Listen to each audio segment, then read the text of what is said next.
Nah, jadi itu metodenya sebenarnya obatnya penyakit ini tuh dia kayak semacam suntik gitu. Nah, jadi suntik itu tuh dia bukan suntik kayak biasa suntik itu, dia macam infus dia di pembuluh darah sini gitu kan.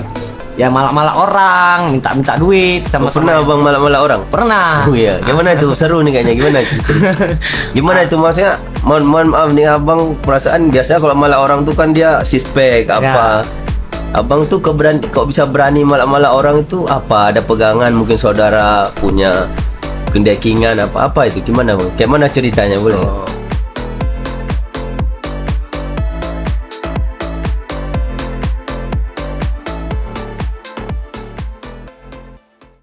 Gimana? Boleh kenalan dulu nggak bang? Mungkin nama abang Hidayan tuh kenapa dipanggil Kibo gitu? Izin menjawab Pak. Kemarin mungkin dulu dipanggil Hidayan kan. Terus sebelum dipanggil Kibo itu nama saya itu dipanggilnya Hidayat gitu, nggak dipanggil Hidayan kan. Terus Oke. saya panjangkan rambut saya cat rambut kan, sekaligus saya seorang tukang cukur kan. Jadi saya cat warna-warna, jadi rambut saya itu kelihatan kribo. Nah, dari situlah nama saya dipanggil Bang Kribo gitu, Bang Kibo gitu. Oh gitu. Ya, Tapi biasanya orang misalkan ada sesuatu, contoh itu bisa kadang itu seperti ejekan ya. ya. Jadi biasa orang itu kan jika disebut di luar daripada namanya tuh tersinggung. Abang Hidayan kayak mana tuh tanggapannya? Tersinggung kah apa jadi senang apa kayak mana? Karena saya sering tengok contoh misalkan ada orang namanya misalnya si Andi, ya kan? Mohon maaf dia ada tompel, dipanggil si tompel dia marah gitu. Nah sekarang Bang Kibo kayak mana tuh cara menanggapinya sehingga ketika nama abang nggak dipanggil, abang itu malah senang pula. Itu kayak mana itu? Oh gitu. Dalam hal persebutan nama itu mungkin saya ini pribadi gak ada rasa tersinggung karena saya punya prinsip. Prinsip Oke. saya tuh mau nama saya dipanggil apapun, apalagi nggak nama asli, kecuali nama asli yang diejek. Nah, kalau mau nama panggilan, terserah orang nak manggil apa. Nah, kayak gitu pula mungkin saya punya prinsip gitu. Mungkin segitu aja. Tapi pernah nggak nama asli gitu, terus abang nih macam diejek-ejek gitu, pernah nggak? Belum pernah karena nama saya sering nama sebutan nama lain gitu. Ada Kribo, ada Hidayat gitu. Oh gitu, gitu ceritanya bang. Ya. Jadi mungkin abang nih asli orang mana? Apa orang Batam asli apa gimana? Mungkin orang asli, kalau orang asli saya bukan asli Batam. Cuman udah didomestikkan menjadi orang Batam gitu. Pindahan dari kampung. Saya aslinya orang Riau. Riau kan, tapi Riau terbagi juga. Kami daerah Riau, Kepulauan Riau, kami daerah Riau Darat gitu, di Rokan Hilir. Di bagian Tembilahan. Oke, Nah, Tembilahan berarti. Berarti abang ke Batam merantau nih. iya pasti merantau. Udah lama merantau ke Batam. Ke Batam ini 2011. 2011. Ya. Jadi nggak ada rindu-rindu kampung gitu, nggak ada. Rindu pasti, kalau anak rantau ini pasti rindu. Itulah yang disedihkan dalam perantauan. Apalagi momennya Lebaran, nah Iya. itu pasti sangat rindu pada orang tua itu. Wih, macam kita nih nggak ada apa gitu, nggak ada kayak dikucilkan sendiri itu. Apalagi di kos-kosan kita tinggal itu. Iya, iya. Sangat terharu kali. Oke, gitu bang ya. Iya. Mungkin kita ke Bang Dava dulu bang ya. iya, iya, Ustaz. Oke. Jadi Bang Dava ini di Batam nih merantau apa seperti apa? Mungkin kenalan dulu lah. Mungkin ada saudara-saudara kita belum kenal, kenalan dulu. Boleh izin bang? Ya, izin ya Ustaz ya. Perkenalkan nama saya Dava Nofrio Pratama Bineka Wahyono. Saya asli orang Batam, lahir di Batam. Jadi bukan merantau atau apapun itulah. Alhamdulillah di Batam inilah mana ya, saya bisa menemukan banyak orang-orang baik lah. Oke. Jadi kemarin tuh kabarnya Bang Dava sakit ya bang ya? Iya. Berapa lama? Itu boleh nggak cerita gitu? Ya. Sedikit menceritakan, terakhir sakit yang paling lama itu sekitar setahun, hampir setahun lebih. Hmm. Ini yang paling lama gitu kan. Waktu itu memang betul-betul udah nggak bisa ngapa-ngapain lah di situ tuh. Ke kamar mandi aja udah susah, harus dibantu orang tua gitu kan, mau apa-apa susah. Itu di kamar aja terus aktivitas di situ kan. Aktivitas itu tuh betul-betul di kamar aja gitu. Oke.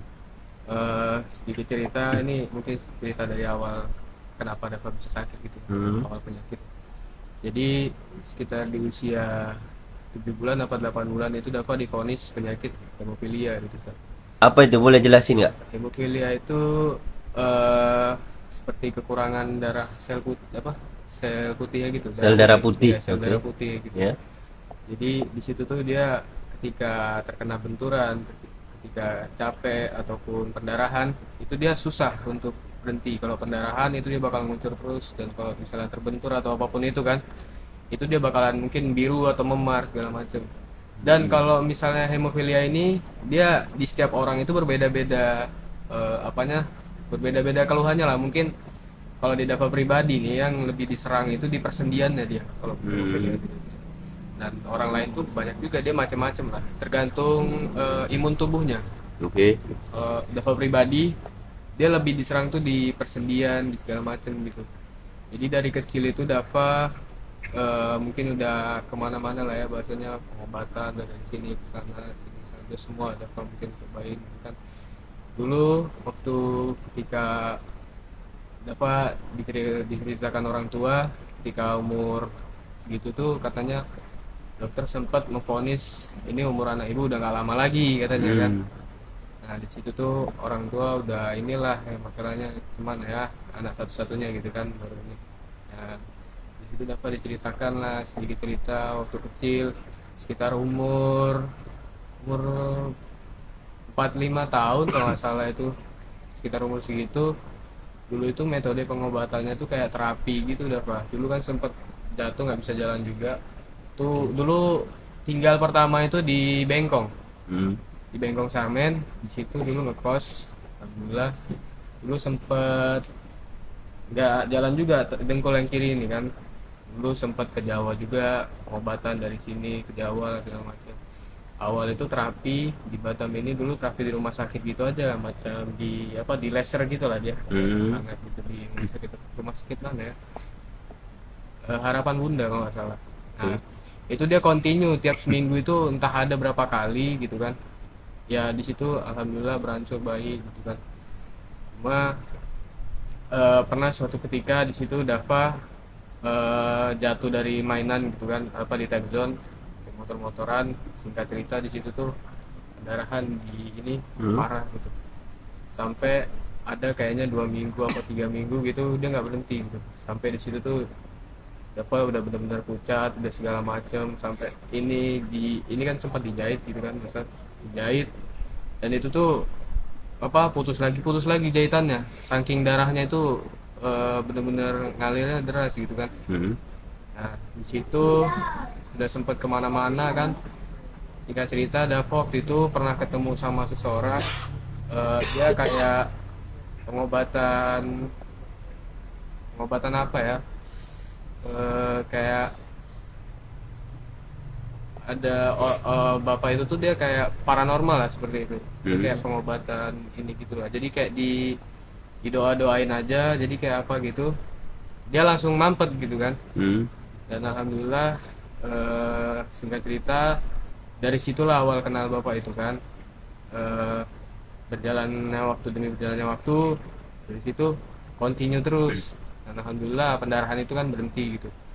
Nah dari situ baru beranjaklah Dava dewasa kan. Singkat cerita waktu itu Dava SD lah itu ya. Dava kan tamatan SD kelas 3 lah. Itu pun Dava putus sekolah kan. Ya. Bukan tamatan SD, tamatan TK. Itu Dava putus sekolah ya, kelas 3 SD. Nah di situ tuh Dava sempat nggak masuk itu ada berapa bulan gitu kan, lama sekali nggak pernah masuk. Itu karena jatuh juga, jatuh. Nah dari situlah mulainya kaki Dava ini, mungkin yang kiri ini kan, itu mulai melemah gitu dia semenjak jatuh dari situ.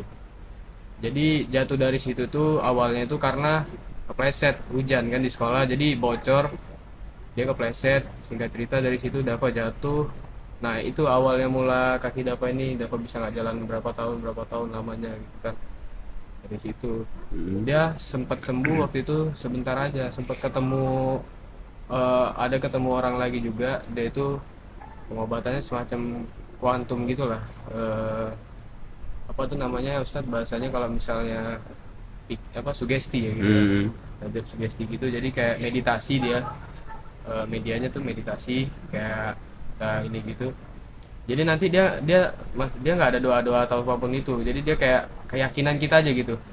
Jadi kita disuruh relax atau segala macam gitulah pikiran kita dengan media meditasi itu, dan kita nanti disuruh membayangkan ada cahaya yang masuk dari tubuh kita ini menuju ke ini yang tempat yang kita sakit itu. Dan alhamdulillah dulu semenjak Dava menerapkan pengobatan itu ke diri Dava sendiri gitu kan. Dulu awalnya masih dia yang handle kan, cuman alhamdulillah dulu udah dilepas sama dia karena Dava udah bisa. Nah singkat cerita di situ mungkin karena Dava udah agak badannya udah agak ini, jadi mungkin terlupa gitu Ustaz. Jadi udah nggak pernah dijalanin lagi, udah nggak pernah continue lagi kayak biasanya gitu. Jadi sekarang udah nggak pernah lagi gitu. Nah ya, alhamdulillah yang waktu itu terakhir sakit gitu kan 2022 lah itu yang paling ini kan, dari 2021 itu 2021 itu dia kambuh lagi, mungkin dulu karena kecapean, itu yang ketiga kali lah, tiga kalinya lutut ini lagi kan. Nah di situ tuh itu yang benar-benar paling parah. Jadi dulu orang tua juga udah bingung gitu kan, udah kesana kesini cuma sama aja. Dan Dava itu sekitar tahun 2018an sampai terakhir 2018 2019 itu terakhir berhenti ikut komunitas penyakit ini. Dulu Dava sempat start mengikuti komunitas penyakit ini hemofilia sekota Batam lah gitu. Nah jadi itu metodenya sebenarnya obatnya penyakit ini tuh dia kayak semacam suntik gitu. Nah jadi suntik itu tuh dia bukan suntik kayak biasa suntik itu, dia macam infus dia di pembuluh darah sini gitu kan. Jadi dia metodenya sakit nggak sakit itu setiap 8 jam sekali harus continue disuntik. Nah di situ itu mungkin awalnya Dava ngejalanin itu mungkin karena terpaksa gitu kan Ustaz. Jadi biasa-biasa aja, mungkin karena dulu mindsetnya mungkin karena ini mungkin Dava bisa sembuh. Seiring berjalannya waktu Dava jalanin terus, continue terus lagi gini kok rasanya badan makin gak enak gitu, kayak obat nih nolak gitu Dava gitu. Alhamdulillah waktu itu mungkin masih sempat putus continue dengan obat itu, cuma lanjut lagi karena mungkin di situ orang tua juga udah ini kan kayak udahlah bang, daripada abang nggak minum maksudnya berobat sana sini mending coba lagi lah suntik ini lagi gitu kan, dikontinukan lagi. Dan sedikit menjelaskan itu harga satu obatnya itu setara dengan 3.500.000-an. Jadi itu ibaratnya tuh kayak kita disuruh ngambil obat itu terus seminggu tuh entah berapa kali gitu kan. Jadi disuntikan 8 jam sekali, apalagi pas sakit gitu. Nah dari situ Dava mulai bilang ke orang tua nih, ya gitu kan, dulu kan sama ayah kan, ya kok ini badan abang kok setiap disuntik kok makin pindah-pindah penyakitnya gitu, kayak makin sakit di sini terus badan ini rasanya lemes gitu kan. Nah di situ tuh orang tua juga udah mulai kayaknya nih anaknya udah mulai nggak nyaman atau apa lagi nih kan sama obat ini gitu kan. Nah di situ tuh kebetulan nih ya Ustaz, ayahnya Dava ini pernah ada cekcok lah sama ketua komunitasnya hemofilia ini. Nah di situ tuh waktu itu istilahnya ayahnya Dava ini dihianati lah sama yang ketua komunitas itulah, kayak semacam entah apa lah gitu. Soalnya dulu kan ibaratnya tuh ayahnya Dava ini kan kerja sambilannya kan sama orang-orang itu, kayak contoh kayak masang-masang banner segala macam, bikin logo tentang istilahnya kayak ngepromosikan inilah hemofilia inilah, komunitas inilah. Nah di situ tuh mungkin dia kayak ibaratnya tuh mungkin dia kayak nggak terima gitu kan, mungkin karena Dava ini jarang ngambil obat. Soalnya kan yang Dava tahu nih ya, dengan kita kan yang ngambil obat dari dia gitu, keuntungannya semakin besar. Jadi di situ tuh Dava kayak Dava mikir ini kayak dia tuh kayak ngemanfaatin kami semua inilah gitu. Soalnya dengan kita semakin banyak kita dalam beberapa minggu itu ngambil obat, keuntungannya semakin besar ketuanya itu. Jadi mungkin dulu sedikit ada yang mungkin banyak juga yang enggak ini kan. Jadi ada itu suatu grup gitu. Nah mungkin kayak disindir-sindir lah sama dia gini gitu, dijelek-jelekkan. Nah dari situ ayahnya Dava mulai kayak ini orang udah inilah sakit hati lah gitu kan. Padahal selama ini kan apa-apa kita tulus kan buat dia kan. Ternyata di belakang dia kayak ngemanfaatin kita gitu. Nah di situ tuh udah benar-benar sedih kali lah gitu. Oke Bang Dava. Jadi seru sekali ini ya perjalanan hidup itu ya kan. Iya, Jadi setiap orang itu pasti ada berbeda-beda lika-liku kehidupan itu ya kan. Menarik sekali. Mungkin dari cerita tadi pastilah Bang Hidayan, Bang Kibo ya, kita biar agak santai gitu kan. Bang Kibo ini pastilah ada juga cerita kehidupan gitu. Mungkin boleh nanti kita sedikit cerita tentang cerita kehidupan Bang Kibo ya kan. Suka dukanya seperti apa. Mungkin sebelumnya kami menginformasikan bahwa kita di sini sedang mempromosikan air yang sudah diruqyah. Adapun ini air obat itu. Kita jadikan ini sebagai media. Pastilah Allah yang menyembuhkan. Tapi ikhtiarnya dengan air, ada air, insyaallah ada juga parfum yang sudah diruqyah, insyaallah untuk menambah semangat kita dalam beribadah. Ada juga madu. Ya kan? Mungkin Bang Dava nanti boleh konsumsi biar semakin fit. Gitu kan, Bang? Jadi bagi saudara-saudara sekalian yang mau air ini silakan hubungi. Insyaallah ini bisa menjadi segala macam obat, segala macam penyakit zahir batin, medis dan non medis gitu ya. Dan ini ada yang mini, ada yang sedang, ada juga aqua besar, dan insyaallah kita juga sudah menyediakan per galon, ya kan? Mungkin untuk seluruh area Batam, ketika saudara sekalian memesan, maka insyaallah kita akan mengantar free ongkir. Kenapa? Karena kita meniatkan ibadah. Ketika kita niatkan ibadah, kita pasti akan antar. Tak peduli walaupun dia pesan 1 botol saja, itu kan? Jadi bagi saudara-saudara sekalian yang mau memesan air, madu dan parfum ruqyah Majlis Nurul Yakin Batam, boleh menghubungi kami, yaitu pembina majlis ataupun pondok pesantren Nurul Yakin Batam.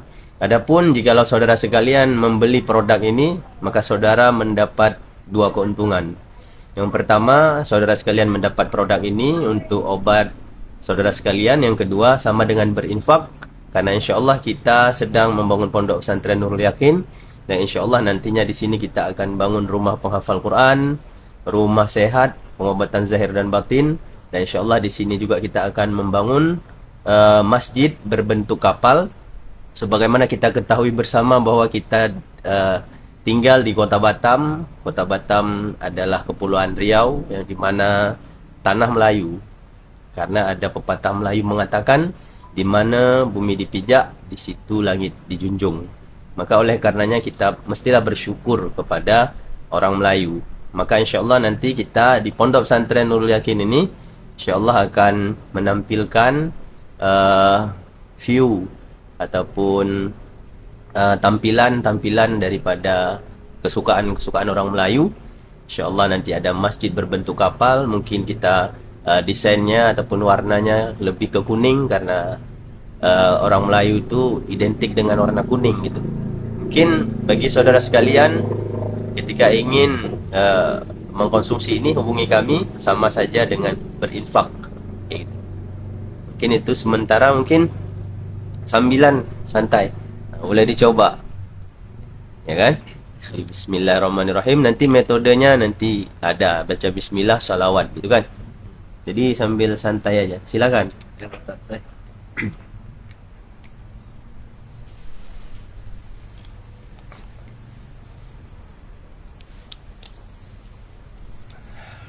Gimana rasanya? Seger tak? Alhamdulillah. Seger. Alhamdulillah. Jadi kita sambung lagi nih ya diskusi kita ya, sebelum nanti kita balik ke Bang Dava ya. mungkin ke Bang Kibo nih, Bu. Bang Kibo ya. Jadi perjalanan Bang Dafa tadi, lika-liku kehidupannya mungkin abang dengar ya. Ya. Pastilah abang ada nih lika-liku kehidupan suka duka. Mungkin boleh diceritakan Bang. Ah, mungkin cerita kehidupan.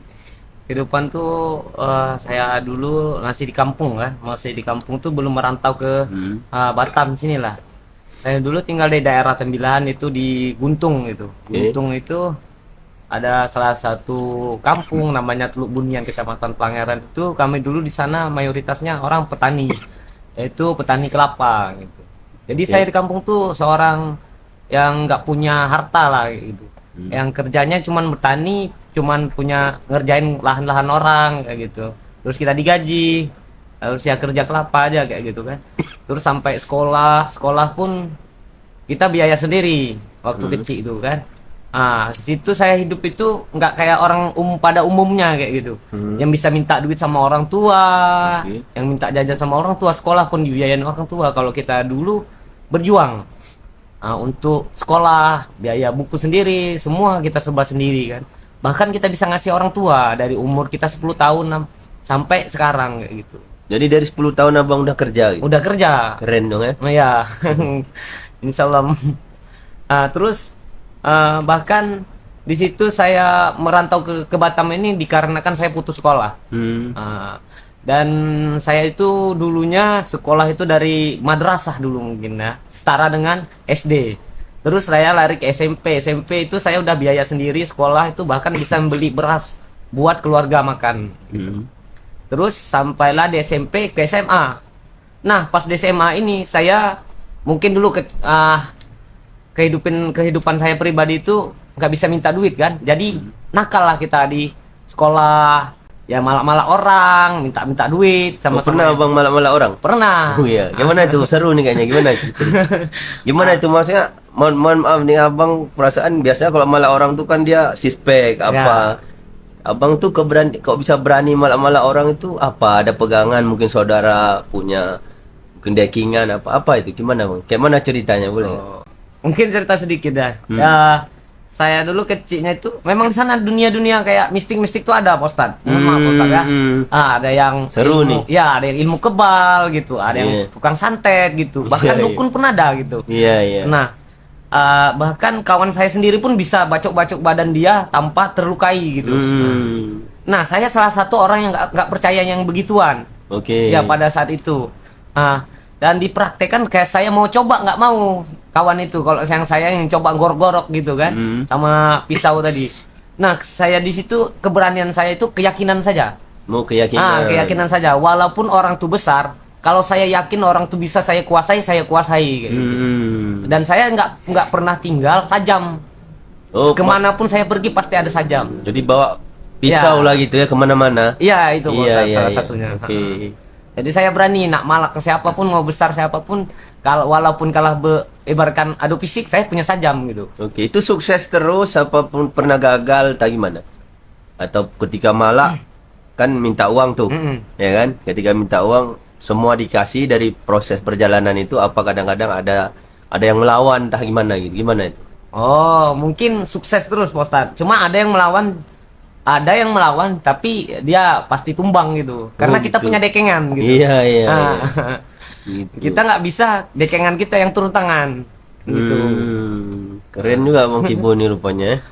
Dan mungkin gara-gara salah satu mungkin gara-gara kita kerjanya kayak gitu kan nggak bagus. Jadi daripada pikiran saya pribadi itu daripada saya memalukan orang tua di kampung nanti, mending saya merantau. Oh, itu penyebab abang merantau pertama. Iya. Merantaulah ke Batam kan. Pas merantau ke Batam ini bingung nak ngapain kan, Pak Ustadz. Terus ke Batam ini ditawarin saudara juga. Nah, kerjalah di salah satu laundry tahun 2011 itu. Nah, singkat cerita berhenti dari laundry, saya pergi.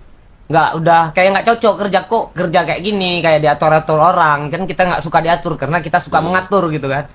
Nah pergilah dari tempat kerja laundry itu selama 6 bulan kerja di situ, berhenti saya pergi ke Simpang Dam.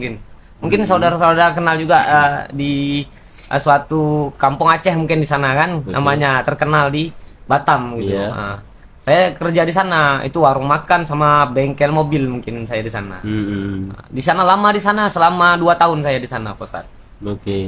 Jadi sana kerja terus itu. Kerja terus di sana sampai saya 2 tahun di sana, balik kampung lagi. Nah, nggak bosan di kampung, balik lagi ke Batam. Iya. Ganti profesi lagi, tukang masak. Tukang masak. Tukang masak juga pernah jadi catering mungkin kemarin di bandara di Lion apa itu? Lion Air. Lion Air itu buat karyawannya gitu. Terus berhenti juga di situ. Nggak, orangnya pebosanan kan. Berhenti dari situ, jadilah tukang cukur saya. Oke. Sampai sekarang jadi tukang cukur gitu. Iya, iya. Jadi sekarang tukang cukur. Tukang cukur sekarang agak keren namanya, barbershop gitu ya. Ya. Padahal itu tukang cukur gitu. Iya, iya, iya. Jadi kalau pernah saya dengar ada kata-kata dari tukang cukur gitu. Tukang cukur itu katanya pekerjaan yang luar biasa. Kenapa? Dia berani megang kepala presiden, berani megang kepala ustadz gitu kan. Gitu ya. Keren juga. Jadi abang udah kepala siapa aja udah pernah dipegang gitu ya, bahasanya gitu ya. Oh, Kayak mana itu? kalau kepala mungkin kepala jenderal pernah juga, Pak. Iya, iya. Pak Ustadz. Terus mungkin Kapolda kemarin saya pernah potong juga rambutnya. Kapolda Kepri. Iya, Kapolda Kepri. Iya, iya. Pernah juga. Saya potong rambutnya kan. Tinggi jam terbang abang rumah bang ya. Iya, iya. Mungkin di Nagoya saya pernah juga kerja di barbershop juga, di Bengkong saya pernah, di Batam Center juga pernah. Sampailah ke Nongsa nih, yang nggak tahu ceritanya saya kok bisa ikut majelis gitu. Oke. Iya, itu. Berarti ada ceritanya macam mana cara ikut ke majelis. Mungkin nanti di part selanjutnya mungkin kita cerita tentang majelis ya bang ya. Iya, Ustadz. Ya. Mungkin dari Bang Dafa tadi bang, dari cerita abang tadi kan ada tuh ceritanya, abang dengar bahwa abang divonis ini umurnya nggak panjang lagi. Nah pertanyaan saya nih, ketika dokter menyatakan seperti itu orang tua abang kan yang tahu. Abang dengar juga nggak itu kan gitu? Mungkin bisa dijawab singkat aja bang. Oke. Dulu itu singkat cerita nih, ketika Dafa dengar kalau misalnya orang tua tuh pernah cerita kan, Dafa ini pernah divonis umur Dafa gak umur Dafa pendek lah gitu kan. Di situ Dafa kayak ketawa aja gitu kan. Ketawa. Iya, mungkin karena nggak ini langsung di sana gitu kan, kayak ketawa terus kayak bilang orang tua nih kayak gimana ya, dulu kayak cerita bercanda-bercandain orang tua lah gitu, biar orang tua nih kan nggak terlalu istilahnya kayak meringankan beban pikirannya lah sedikit gitu kan. Mungkin karena kondisinya kan lagi sakit juga, orang tua cerita kayak gitu. Jadi dapat kayak bilang, "Ya, buktinya abang masih hidup bu sampai sekarang." Nah, gitu. Iya, iya, iya. Jadi tak usah percaya kata-kata dokter ini. Padahal itu di hati juga sedih sebenarnya dengan. Iya, iya, Mungkin iya. karena di depan orang tua Dafa nggak pengen nambah pikiran kan. Jadi ya berusaha buat inilah biar ibu nggak kepikiran gitu lah. Oke, jadi yang penting Bang Dafa tadi yang penting tetap tenang, pasrah ya. Iya. Pasrah aja, insyaallah. Kita berdoa kepada Allah semoga Bang selalu sehat itu kan. Amin. Mungkin kepada saudara-saudara yang di luar sana yang mungkin banyak keluhan dalam hidupnya gitu ya. Pastilah ada orang yang lebih sulit daripada tentang apa yang kita alami hari ini. Sebenarnya di mana letak kita bersyukur. Benar ya? Betul, betul. Kami berdoa semoga Bang Dafa terus sehat selalu, ya kan, terus mudah dalam segala urusan gitu. Mungkin Bang Kibo lagi nih nyambung yang tadi, gitu kan. Jadi ceritanya itu macam mana lika-liku kehidupan sehingga macam mana bisa ikut majelis, ya kan. Jadi mungkin gini Bang ceritanya. Abang mohon maaf, orang Banjar dia. Iya. Nah, setahu saya orang Banjar itu dia cinta ulama itu kan. Itu bahkan jiwa dan raganya, nyawa sekalipun mau dikorbankan. Itu setahu saya, benar nggak itu? Itu benar, Pak Ustadz. Benar ya? Iya, benar. Jadi itulah cinta ulama. Jadi dengan cinta ulama itu salah satu ciri-ciri cinta kepada Rasulullah, benar ya? Iya. Karena ulama pewarisnya Rasulullah. Jadi nggak boleh kita sembarangan sama ulama, walaupun ulama itu seperti apa itu, urusan ulama itu sama Allah ya. Kita tetap di bab akhlak terhadap ulama itu tadi, ya Bang ya. Jadi gini nih ceritanya. Abang kan ceritanya tadi macam mana cerita bisa ikut majelis. Benar kan bang? Nah, saya mau tanya gini, mohon maaf, abang mungkin dulu mungkin dari nggak pernah ikut majelis lah cerita. Pernah nggak dulu ketika abang nggak pernah ikut majelis, abang ketika melihat contoh orang-orang pergi ke majelis, itu saya pengen lu kayak gitu, pernah nggak? Oh, pernah itu Pak Ustadz. Kayak Pernah. mana itu? Boleh nggak cerita mungkin singkat aja? Mungkin dulu saya masih sekitar umur 18 tahun gitu kan. Saya ini degil-degil serengaan kayak gitu Ustaz. Suka nantang-nantang orang kayak gitu kan. Terus kalau kita memang nantang betulan gitu kan. Iya, iya. Dengan sekedar aja gitu kan. Terus di saat itu saya lagi, mohon maaf nih Pak Ustadz, saya dulu peminum juga Pak Ustadz. Minum apa nih? Saya mungkin minum ya. juga ini. Minum apa? Saya Mungkin minum apa? yang kayak di kampung itu, waktu di kampung itu kayak mungkin tua-tua lah kayak gitu. Oh, minum Pak Ustadz. tua. Ya. Iya, iya. Jadi saya tuh lah pas nongkrong Pak Ustadz, lagi nongkrong itu saya minum kan. Nah, tengok orang satu gerombolan kayak gitu. Ini orang nih kemana gitu kan? Mungkin itu acara Isra Mi'raj kayak gitu, mungkin pergi apalah kayak gitu kan. Saya nggak tahu waktu dulu. Ini kok senang kali nengok orang ini. Iya. Kok kita baju robek-robek kan? Saya pakai kalung kan, bersubang sama tato aja saya nggak kan. Jadi kok senang nengok orang ini, senang aja gitu. Jadi pengen lah kayak dia. Tapi nggak mungkin lah kayaknya seorang awak ini pemabuk, pemalak apa gitu kan. Kayaknya nggak mungkin lah, biarlah orang. Yang penting kita jalan aja lah terus gitu. Pernah ada keinginan juga. Jadi Mungkin gitu. pernah ada keinginan ya, tapi namanya ketetapan kita nggak tahu. Tapi dengan keinginan tadi akhirnya abang diantar Allah ke majelis, gitu ya. Nah, jadi seru nih. Jadi mungkin kita cut dulu biar penasaran gitu kan. Iya. Nah, mungkin ada nggak mungkin kan dari tadi saya nanya terus nih, Oh iya Mas. ya kan? Nah, siapa tahu ada yang mau nanya sama saya dari Bang Dafa, dari Bang Kibo, mungkin dari Bang Dafa dulu ada mungkin yang abang mau tanya. Ini mungkin yang penasaran lah ya. Oke. Dapat Ustadz, apa sih cita-cita Ustadz sampai bisa membangun pondok pesantren ini dari nol gitu kan? Bahasanya dari peletakan batu sampai sudah alhamdulillah sudah terbangun seperti ini, dan terbangun 1-2 rumah gitu kan, bangunan sudah 95% jadi, dan sebentar lagi ini sudah ada pembangunan rumah sehat dan kamar-kamar santri dan segala macam itu. Nah, itu cita-cita Ustadz itu apa gitu, kok bisa sampai seberjuang ini gitu. Jadi jika ditanya cita-cita saya apa gitu Bang Dafa ya. Jadi misalkan ditanya nih, cita-cita saya ini cinta sama Rasulullah. Namanya cinta kita nggak perlu sebenarnya kita ungkapkan, tapi kadang-kadang itu kan harus diungkapkan. Tapi cinta tidak cukup di ucapan, tapi di perbuatan. Jadi cita-cita saya sebagaimana Rasulullah, ya kan, kekasih Allah juga kekasih kita, itu beliau itu sangat cinta kepada umatnya, dan itu diantaranya adalah kita. Nah, karena atas bentuk Rasulullah cinta kepada umatnya diantaranya adalah kita, maka saya ini macam mana bisa menyenangkan umat Rasulullah. Jadi cita-cita saya bercita-cita, bermimpi macam mana bisa menyenangkan umat Rasulullah di seluruh dunia, khususnya di Indonesia. Ya, umumnya ya pasti khusus, di atas khusus di Kota Batam, karena saya tinggal di Kota Batam. Saya akan berusaha semaksimal mungkin selama umur saya masih ada. Saya akan berusaha, insya Allah akan membangun PT dan lain-lain untuk kemudahan ekonomi warga Indonesia, khususnya warga Batam. Insya Allah, saya yakin. Kenapa? Karena ulama sufi mengatakan, dengan keyakinan engkau dapat memindahkan gunung, dengan keraguan engkau dapat tersandung oleh batu kerikil. Jadi misal ditanya cita-cita Ustadz apa? Saya bercita-cita ingin membahagiakan seluruh umat Rasulullah. Gitu. Paham ya Bang ya? Paham, Ustadz. Mungkin Bang Kibo ada Bang, mungkin mau tanya sebelum kita ini. Mungkin Pak Ustadz, ini kan pertanyaan tuh nggak inilah Pak Ustadz. Kan saya dulu kalau di kampungan lagi sering diceramain orang tua di rumah kan, ibu. Kalau sama Pak Ustadz, kalau kita jumpa sama orang alim, kita harus nundukkan kepala katanya kan.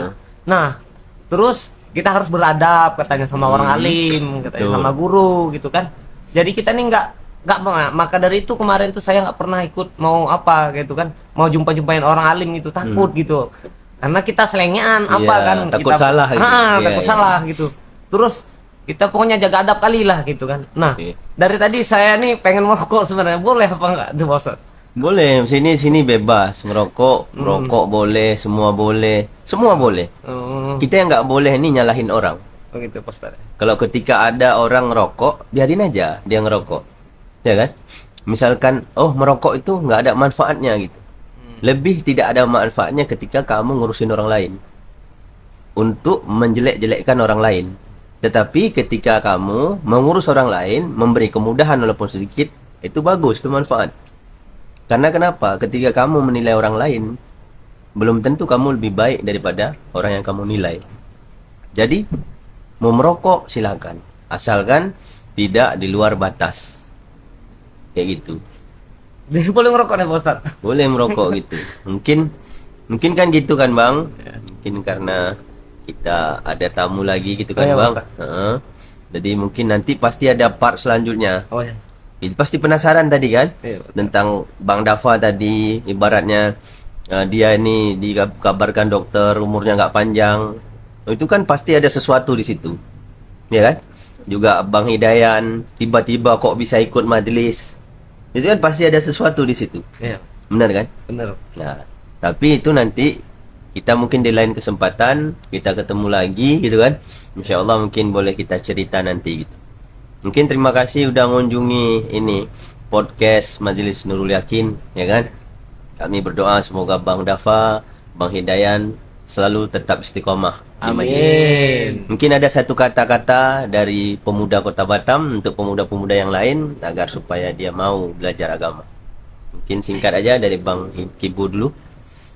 Mungkin kata-kata untuk para yang mau hijrah mungkin ya, dari saya pribadi, saya dulu orangnya mungkin dari awalnya dunia yang nggak jelas juga kan. Salah satu amalan yaitu seringlah bersalawat. Ingatlah terus, paling singkatnya Allahumma shalli ala Sayyidina Muhammad. Dimanapun kamu berada gitu, tempatnya dimanapun kamu harus ingat aja itu. Walaupun kamu belum pandai sholat, belum apa, terus amalkan itu aja. Mungkin itu aja sih. Oke, makasih. Dari Bang Dafa? Mungkin kalau dari Dafa gini ya, buat teman-teman Dafa yang di luar mungkin terutamanya yang mungkin dulu ya ini teman-teman Dafa gitulah. Jangan pernah takut salah aja. Kalau kita misalnya mau bener itu harus salah dulu. Jadi umpamanya gini, nggak usah takut buat pergi ke majelis. Misalnya ada yang tahu majelis gitu segala macam, nggak usah takut, nggak usah ragu. Intinya jalanin aja. Insya Allah kan, mana tahu dari situlah hati kita terbuka. Contohnya Dafa sendiri, Dafa sendiri tuh dari awal ikut inilah mungkin ya kan, mungkin tuh apa singkatnya aja lah ini, kalau saya dijelasin itu ya nanti lah ya. Mungkin dari sinilah baru kayak hati ini terbukanya untuk beribadah tuh lebih nikmat lagi gitu, kayak contohnya dari sholat, nah segala macam. Mungkin dari situ. Oke, terima kasih Bang Dafa, terima kasih Bang Kibu. Mungkin satu kata-kata dari saya untuk abang berdua gitu ya. Mudah-mudahan ada manfaatnya. Gaul tetap gaul, tapi tetap prioritaskan agama. Terima kasih. Baik Ustaz.